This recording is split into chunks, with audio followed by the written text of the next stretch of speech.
On this video, we're going to look at the top 10 worst places in the United States. These results are based off of analytics and our personal experiences as we travel. You should note that our travels were recent in the year 2021 and that our information is relevant to what's actually going on right now. For example, we're looking at footage from Harlem in New York. In the past, this was known to be a notorious neighborhood. Today, it is a travel destination. There is no need for us to visit Utah or Maine to make this video. We're looking at the East Coast and the South, the Deep South in particular, the regions that are known to have the worst neighborhoods in the country. These are not file photos, real footage. Worst places in the United States. These places have high crime rates, run-down cities and neighborhoods, and are all around depressing, sad places to live. When we travel across the United States, we don't go to tourist traps. We go to the hoods, the real traps, and we find out where the worst neighborhoods are. We did the footwork, we did the homework. We're looking at the streets of Detroit where people don't even stop at stop signs or red lights because it's that scary. Detroit does have a very high murder rate, some of the highest in the country, and that's why it's on this list. But it's only number 10 because Detroit has a lot of good stuff going for it. Yes, it's got neighborhoods that are absolutely terrifying and run down, but Detroit is a massive city, and it's got great stuff going on within the city and on the suburbs as well. Or that it's not an absolutely bad place. Detroit is absolutely dangerous. It's a city where as soon as it gets dark, cars don't even respect lights. That means they're afraid to stop at the intersections. It means that they've seen stuff on those streets that are that terrifying that they don't even want to risk being out there at night. There is so much that this city has to offer. Some of the best Greek food that I've ever had. Most of the towns on this list, I would hope to probably never have to return to again. However, I can tell you that I cannot wait to return to Detroit, see more of their food, more of their culture, and explore more of the metropolitan area. There's also very impressive shopping within the Detroit metropolitan area. It's a place that is very underrated and that it's almost like a miniature New York City. It's got different districts, different things going on. Yes, it's more run down. Yes, it has a much higher crime rate. But I don't see myself putting Detroit as number 1 on this list. This is a section called Mexican Town. We were there on a weekend and it was, as you can see, packed. Seemed like a very intimidating place to get out and walk around. There were vibes out there. There were people hanging out. There were restaurants, open, people out on the streets. And you don't see that in the rest of these towns on this list for the most part, other than the other large cities that are on here. So yes, Detroit as a metropolitan area has a lot to offer, and I cannot wait to return to Detroit and see more of the city. And the state of Michigan in my East Coast travels was one of the most beautiful states that I saw, and I look forward to exploring Michigan again. I can't say that about some of these other places on this list. If I were going to include a place on the West Coast, I would have considered Skid Row in Los Angeles, and there's a few notable references we could have also put on here, but as for now, these are the top 10 most shocking, dangerous hoods in America. Also, like Detroit, it is surrounded by incredible suburbs. It has beautiful mountain views. While from Detroit, you can see Canada on the other side of the water. In Birmingham, you're surrounded by mountains and beautiful nature. The city does have great things to offer, among them the Barber Car Museum, and also the Balkan is an incredible experience to climb up there and see the entire city. However, the city is littered with rundown, dangerous neighborhoods in all directions, from the west side to the east to the north to the south. There are dangerous neighborhoods all over the city, and even some suburbs like Midfield and Fairfield are right outside the city are also terrifying. The city is run down and it has some of the lowest real estate prices of the entire country for a city its size. The banks redlined the city, ensuring that the African American community would not have access to financing or appreciation, which left the city of Birmingham in an undesirable state from a real estate perspective. The city has racial tensions and it has marginalized much of its community through banking and other financial practices, leaving some people disadvantaged. I found the place to be surprisingly aggressive and rude. There is no southern hospitality here. In the residential neighborhoods, you will run into gangs, and many times these gangs are sizing you up based on your demographics, like race. To determine if you're a more vulnerable victim, the city also has an incredibly high murder rate. Always stay alert here. While real estate prices in the United States appreciated all over in the last year, Uniontown, Alabama has actually decreased its real estate prices. The residents claim that they are victims of what they call environmental racism. A landfill for some of the worst chemicals in the country are here. The community is mostly African American, and they are very hostile to anyone who's an outsider that's not from here. It is a very unwelcoming place. It is definitely one of the worst towns I've ever seen. The road conditions, as you can see, the vehicles are bouncing all over the road, are unbearable. Even the public housing is neglected. The entire city is in horrible shape. It has some of the lowest incomes and worst environmental issues of any region of the country. There's not even good restaurants. There's not much entertainment. There isn't anything here except for housing in really bad condition and neglected roadways. The place is in really bad shape. However, the people that I've encountered here are really warm people that stick together. The group Field Mob originated from here.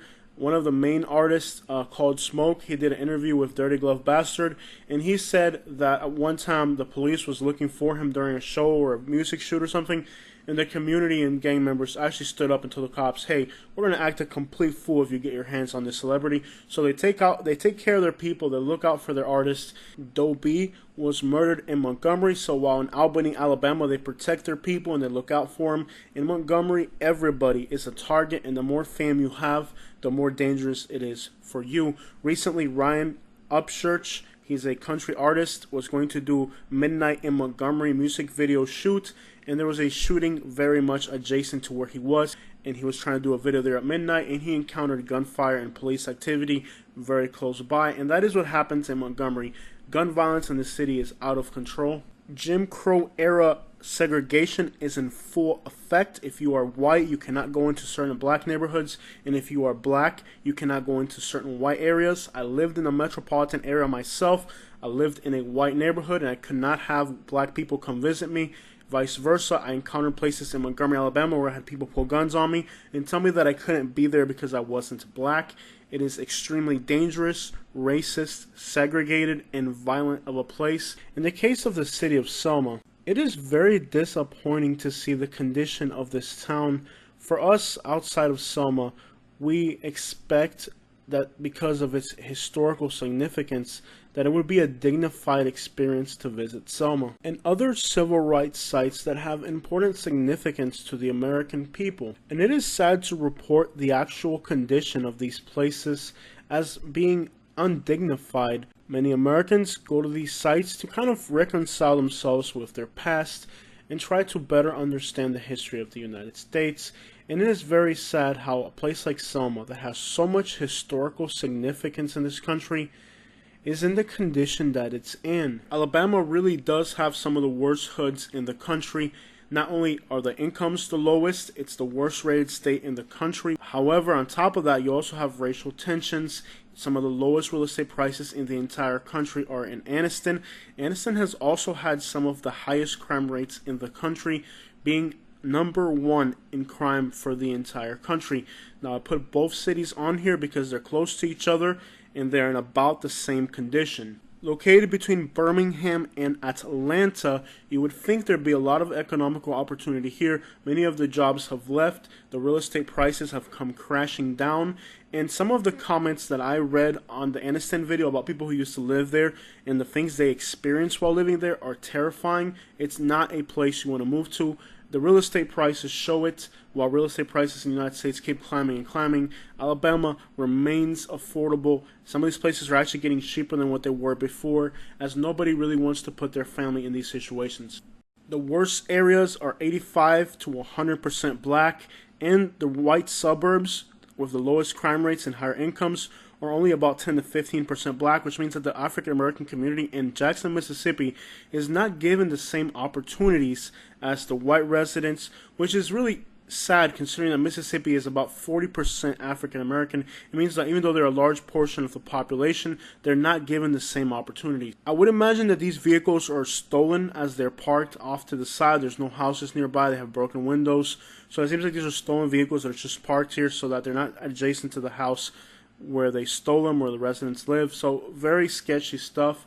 The city has a high murder rate. It has a lot of litter and garbage. It's in really bad condition with rundown buildings, low real estate prices. A lot of the vehicles you can kind of tell were stolen just because of the fact they had broken windows and they were parked in places like empty parking lots.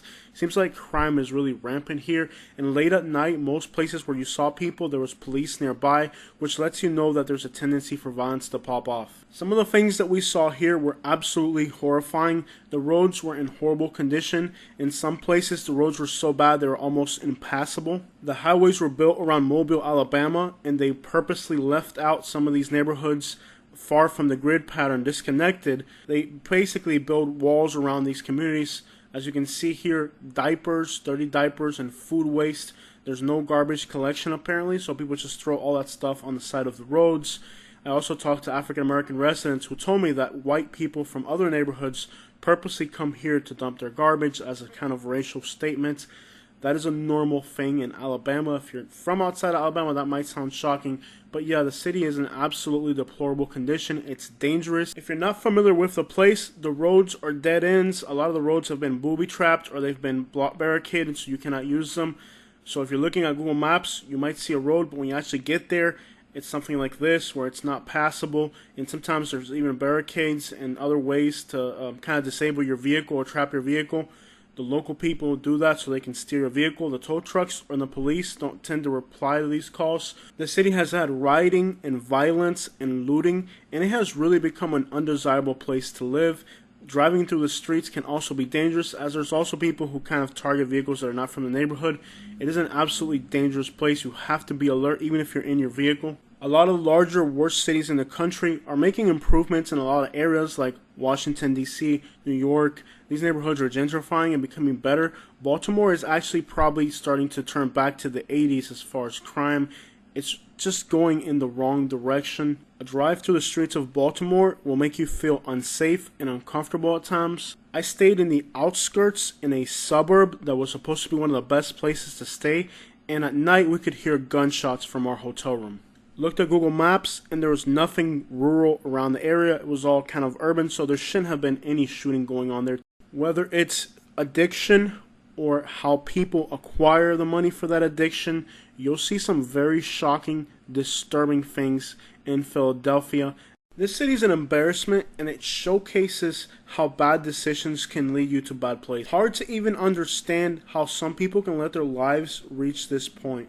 Even after reflecting and meditating a lot on what I saw in Philadelphia, I cannot think of any positive or uplifting experience that I can gather from what I saw. It was just sad and depressing.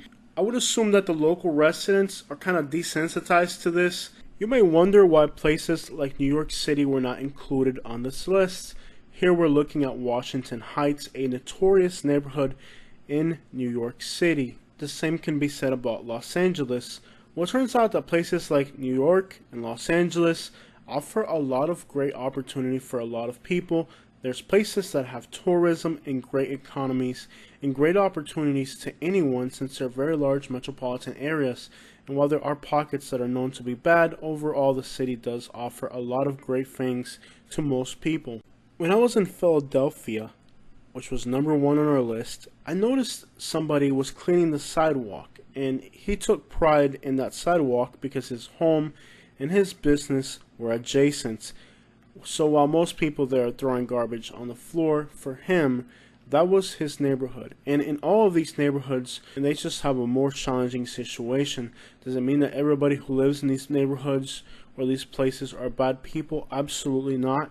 They just have a much more challenging situation than the rest of us. You may have noticed that there was a lot of Alabama on this list. Mississippi, Alabama, and Louisiana in general have some of the most absolute poverty in the United States, as well as a region of Appalachia stretching from Louisiana all the way up to West Virginia. And it's very unfortunate how on this list you can clearly see the social problems of the United States magnified in a few of these places. My job is just to report on the truth. As a reporter, it is important to convey the actual situation of the United States, and these are the most shocking places. And again, we could have made a much more extensive list, but these are 10 places that are very shocking.